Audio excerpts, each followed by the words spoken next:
Here we go. Base Gimel.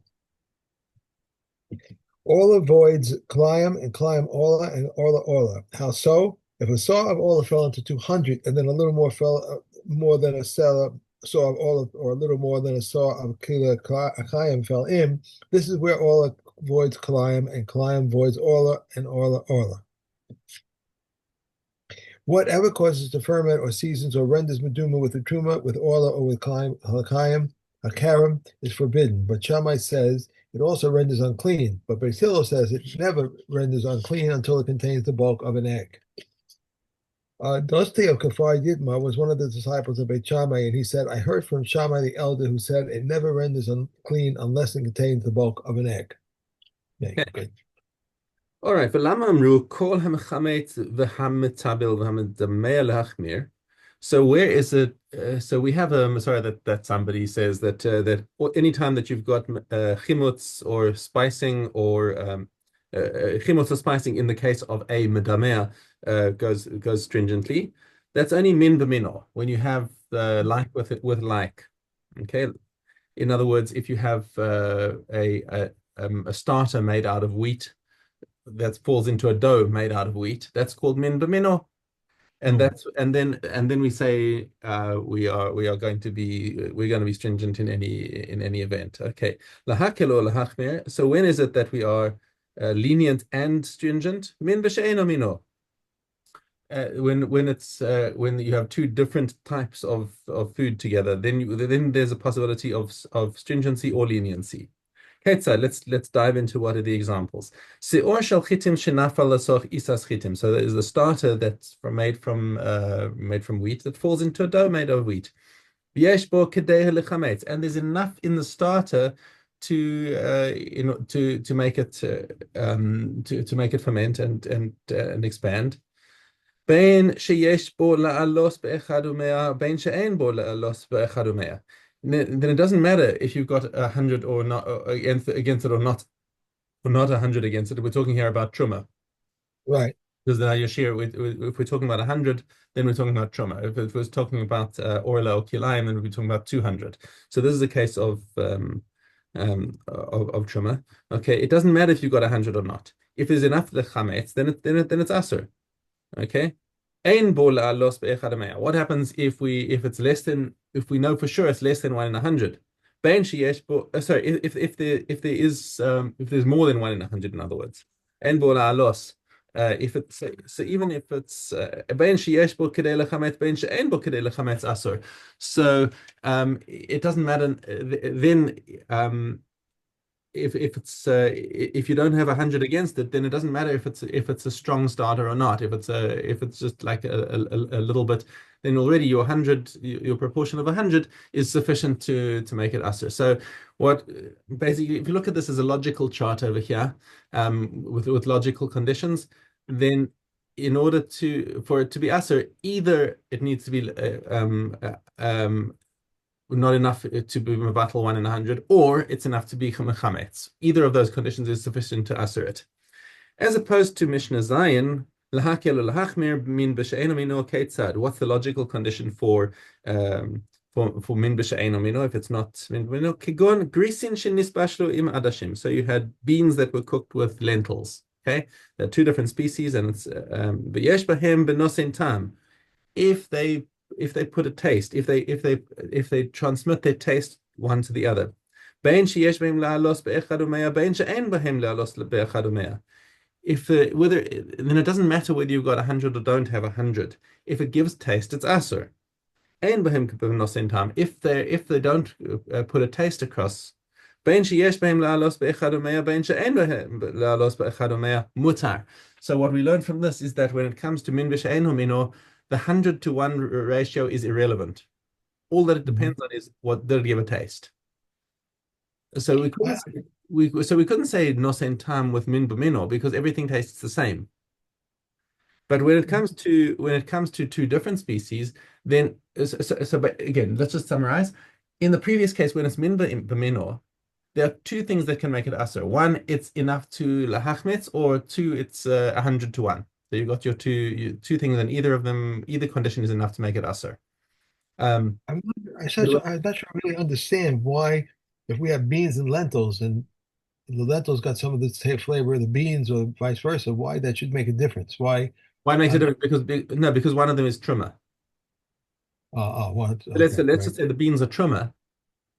So Right. if the beans are trimmer and they put their taste into the lentils, then the lentils are also going to become usser. How do you know? Awesome. Right. You get a coin to taste it and say, Right. these lentils have a taste of bean in them. In that case, it's usser to the non-coin. Because he's the only one. We don't care about 100 to 1 because they're different types. We can sort them. Yeah, We because he's the only one who can eat the truma. So if someone else eats the truma, that it's a Right. problem. Right. Okay. Right. Okay, so that's so when it comes to min b'she'ena mino, we don't look at the proportions at all because we can sort them. We can just say beans to this side, lentils to that side, get a coin to come and taste the one that's supposed to be chulin. And if he says that it's got a taste, then you can't have it. If he says no, there's no taste here, and then a non-coin's allowed to eat it. Okay. And but we're talking about, here it says cooking the beans and the lentils together. If you have Yeah. beans on one part of the plate and the lentils on the other part, is it going to This make a is after difference? I mean, this is after they've been cooked. We're worried that the cooking process transferred some taste between them. okay, all right. Even Okay. if you cook them separately, you No, could. if you cook them separately, then there's no where's there going to be taste transfer? Right, there's no transfer, but if the But beans, if they were cooked separately and then they got mixed up, then all you have to do is sort them out again because there's not going to be a taste transfer without them being, and then you don't right, worry about nosing time. There's no right. possibility of taste transfer. Okay. Ches, seor shel chulin shenafal lesoch isa. Okay, so you've got your starter that was chulin, and it fell into a dough.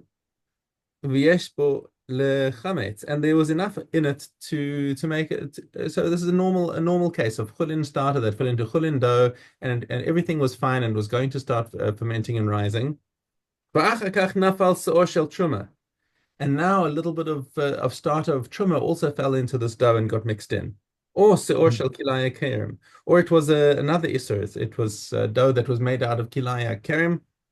V'yesh bo lechametz, kedei lechametz. And that one by itself had enough to be mechametz. Then, sorry, it doesn't matter that it was heter before. There's enough in there to be also everything. It's all min b'mino, and it's all over. And we're going to see more combinations of things in this story as we carry on with these mishnayos. Okay. Okay, Allah. challah dalet base. Okay.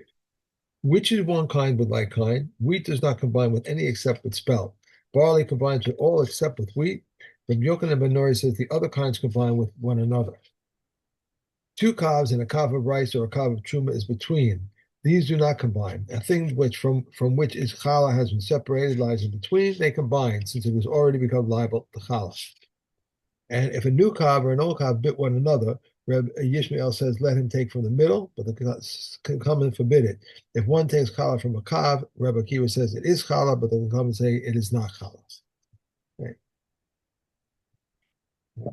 We, here we go.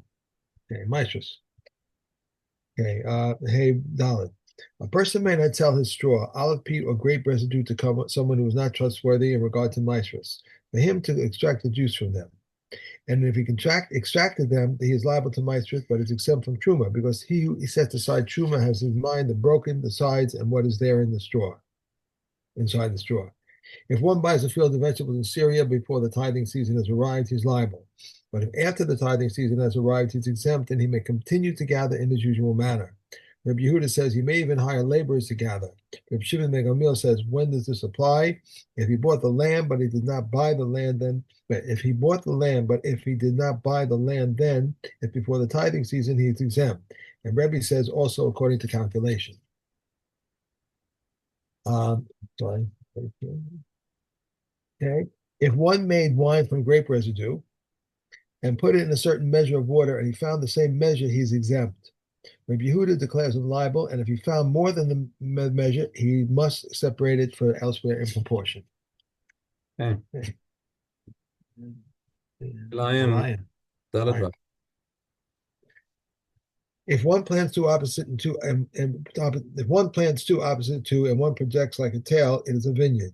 Two opposite two and one between, or two opposite two and one in the middle, it is not a vineyard, unless two are opposite two and one projects like a tail.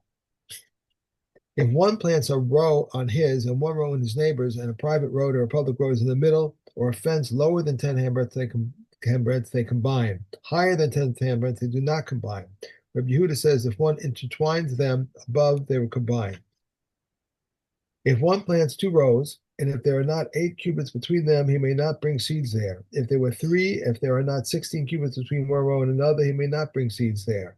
If Eliezer ben Yaakov says in the name of Hanina ben Hanina, even if the one middle row is laid waste and there are not 16 cubits between one row and the other, he may not bring seeds there, though if he planted them from the first, it would be permitted with 8 cubits.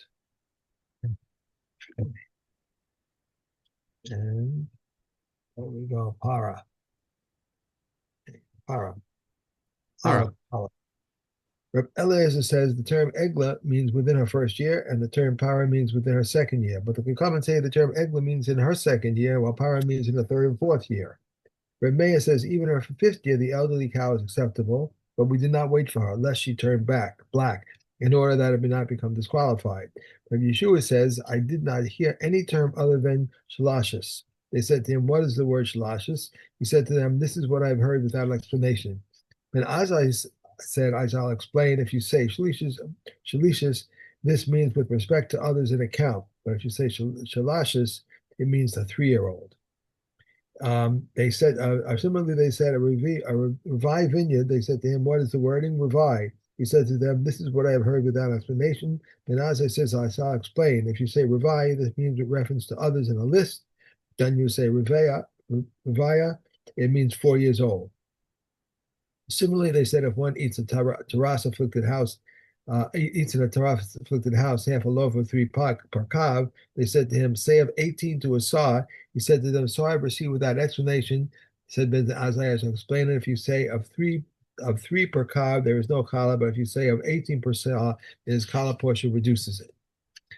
Rav Yossi Hagili says, param are within the second year, as it is stated. A second bull shall you take for a katas offering. But the comments say within the third year. Rav Meir says even within the fourth year and even within the fifth year, they are permitted, except that they will not bring older animals because of dignity. Lambs are within the first year, and rams are within the second year. And with all of them, this year is reckoned from birthday to birthday. A sheep in its 13th month is acceptable neither as a ram nor as a lamb. Rav Tarfon calls it a palgas. Rav Azza calls it a nokid. Rav Yismael calls it a parkadama. Okay, anyway. If he offered it, he brings it with libations of a ram, but it does not count toward his obligated offering. If it is 13 months in a day, it is a ram. Okay. Okay. On to Arias.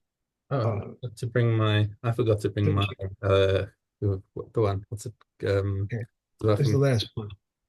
A man takes precedence over a woman in matters pertaining to life and to returning a lost article, and a woman takes precedence over a man in matters pertaining to clothing and releasing her from captivity. However, if they both stand to be molested, a man takes precedence over a woman. A Kohen takes precedence over a Levi, and a Levi takes precedence over Yisrael. Yisrael takes precedence over a Mamza. A Mamza takes precedence over a Nissanite, and a Nissanite takes precedence over a convert, and a convert takes precedence over a freed slave. When is this? When they're all equal. But if the Milanzer is a Torah scholar and the Kohen Gadol is ignorant, the Mamzer, who is a Torah scholar, takes precedence over the Kohen Gadol, who is ignorant.